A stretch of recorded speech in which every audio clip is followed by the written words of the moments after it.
Good morning mga katrackers. Nandito tayo sa border ng Ukraine mga katrackers. Nag-deliver dito, pero nandito tayo sa Hungary. Galing tayo sa Netherlands, tumuwid tayo sa Germany, Czech Republic at Slovakia. Napakalayo mga katrackers. We found a faster route which saves 1,700 30 minutes. If you prefer to stay on the current route, tap no, thanks. Yan. Ito, napakabagal tong traktor na nasundan natin mga katrackers. At mahirap mag-overtake. Bawal lang mag-overtake. Antayin na natin kung kailan siya mag-exit. Yan mga katrackers. Napakalayo pang pupunta tayo sa sentro ng Hungary. Sa anong pangalan nito? Budapest. Pagkatapos mga katrackers, diretso tayo sa Slovenia. Hindi na tayo dadaan sa Austria. Napakalayo. Galing dito sa 800 kilometers sa Slovenia, sa border ng Italy. Kukuha tayo ng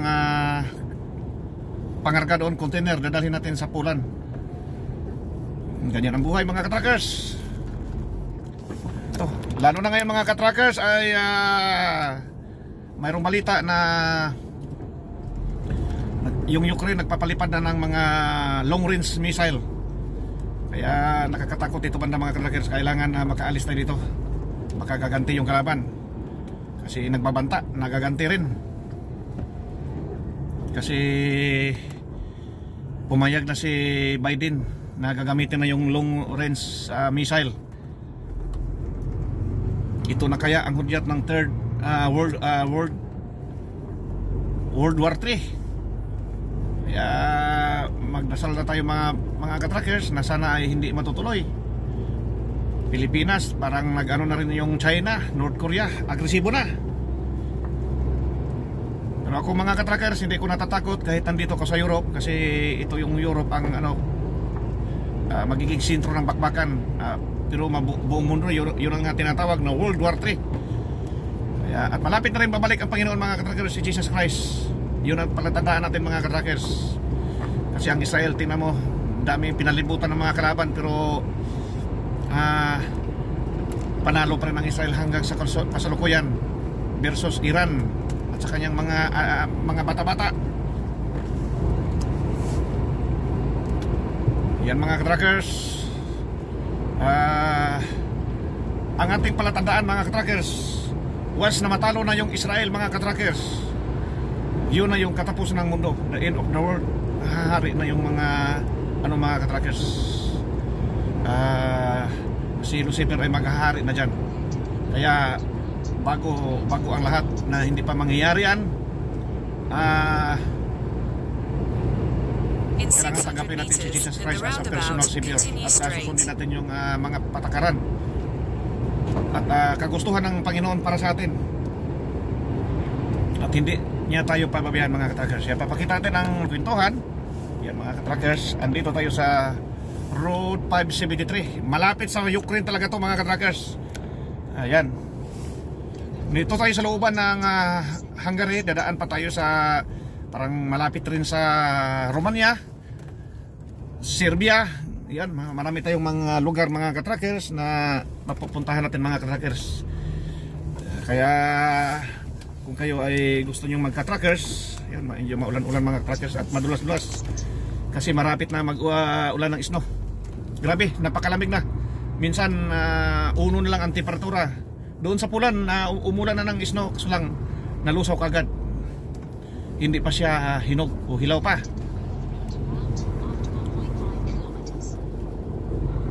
Ano? Ito yung papuntang Ukraine mga katrackers. Itong kalsada na to, maliliit lang kasi ito yung sa Hungary, mayroon din sa Pulan. Yan mga katrackers.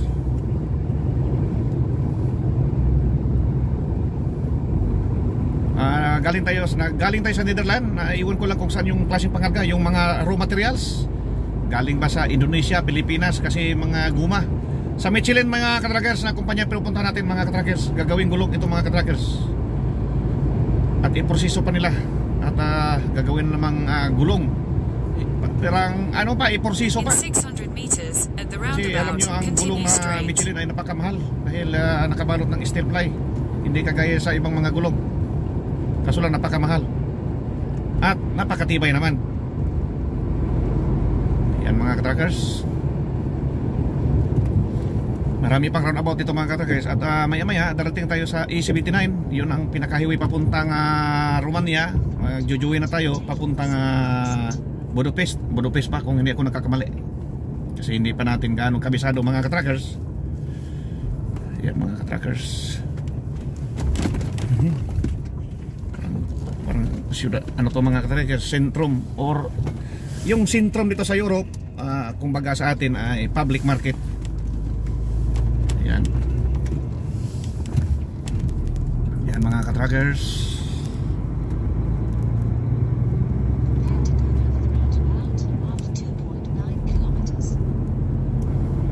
Ito yung nakakatakot mga ka-trackers pag mag-umpisa na yung snow dito.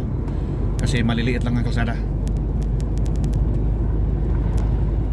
Grabe siguro ito mga ka-trackers. Sobrang madulas siguro ito dito. Malapit na mga ka-trackers. Siguro araw na lang ang antay natin. Mag-umpisa na yung snow. Kasi umulan na ng snow. Sa gawing Norway mayroon na rin. Dito ano pa, sa Pulan na napakalamig sa Pulan mga ka-trackers ikumpara sa Netherlands. Yan, mga ka-trackers.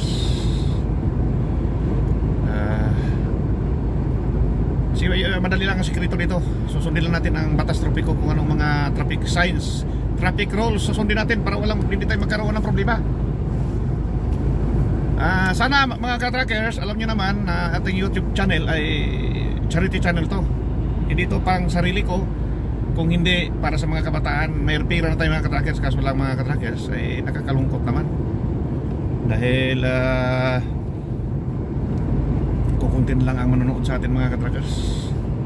Sana balik-balikan yung channel ko mga ka-trackers. Dahil ginagawa ko to para makakatulong sa kapwa.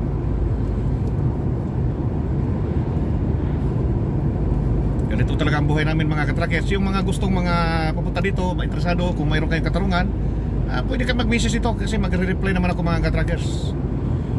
Huwag nyo lang ako tanungin kung anong agency sa Pilipinas dahil wala talaga akong alam. Kasi ako ay nagagaling sa Dubai.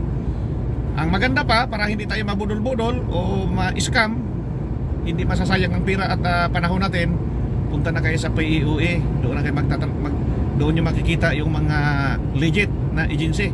O baka may libre pa mga ka-trackers, sponsor sa gobyerno. Yan ang kagandahan. Huwag tayo basta-basta magtitiwala kung sino-sino. Dahil kahit kapwa natin Pilipino ay titirahin pa rin tayo. Yun ang nakakapangit sa atin din mga ka-trackers. Yung iba handa pa pumatay para lang magkakaroon ng pera, kahit pagkamag-anak. Yan mga ka-trackers. Ito ay roundabout. Ito yung kagandahan, advantage kung ikaw ka-trackers, kung galing ka sa Middle East, malaki ang advantage mo kung galing ka Middle East. Kasi na Middle East mga roundabout doon. Sa Pilipinas ang tawag dito ay rotunda.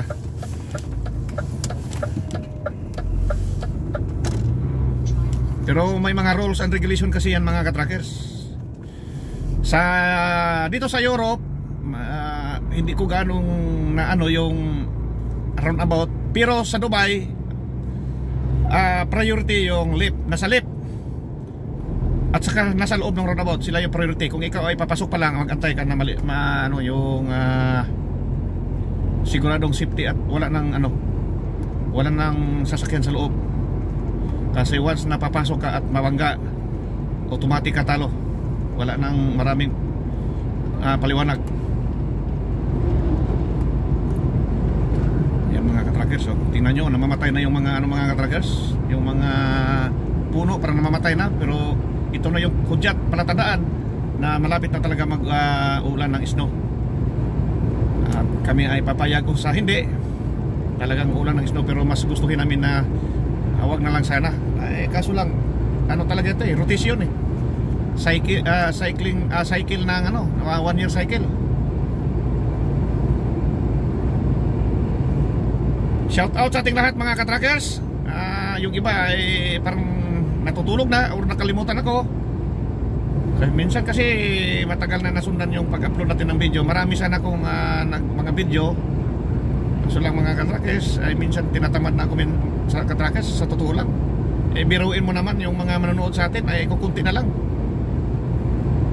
Yan mga katrackers.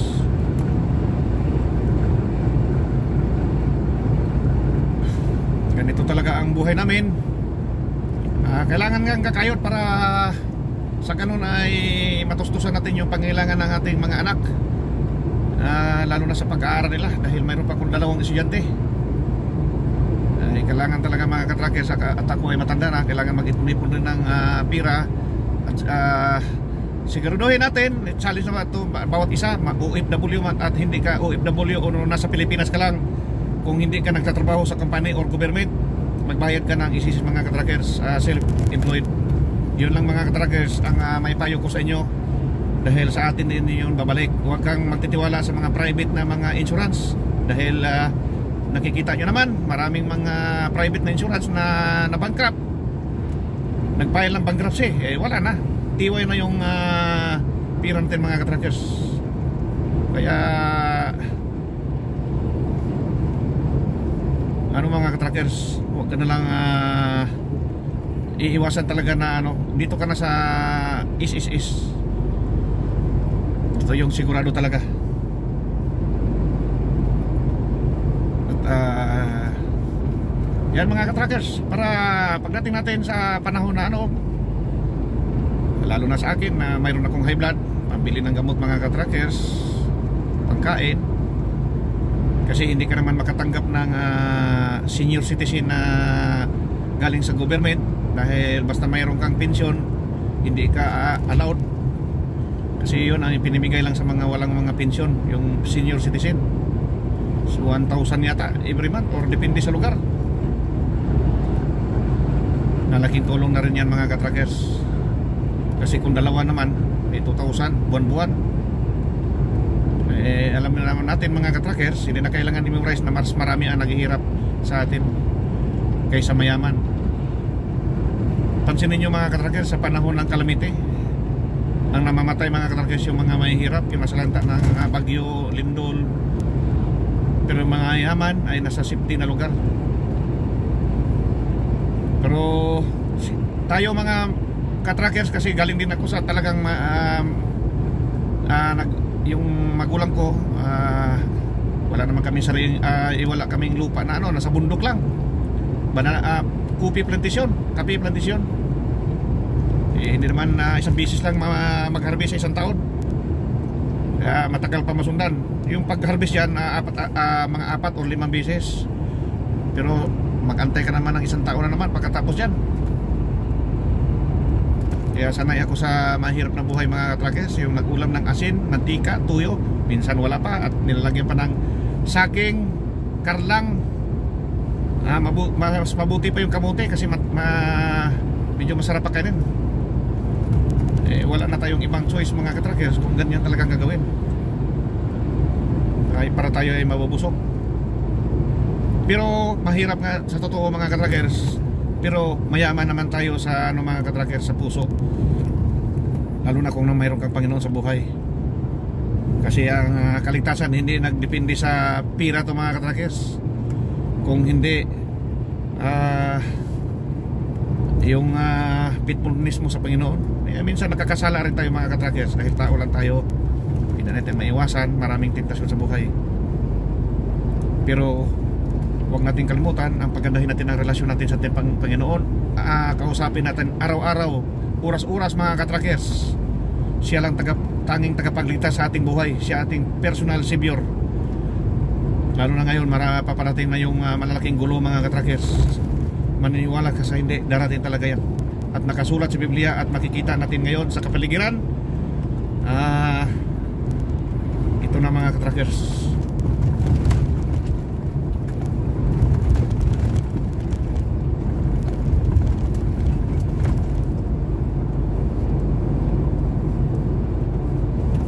Shout out sa aking mga anak, si Christian, Cyrus at Nico.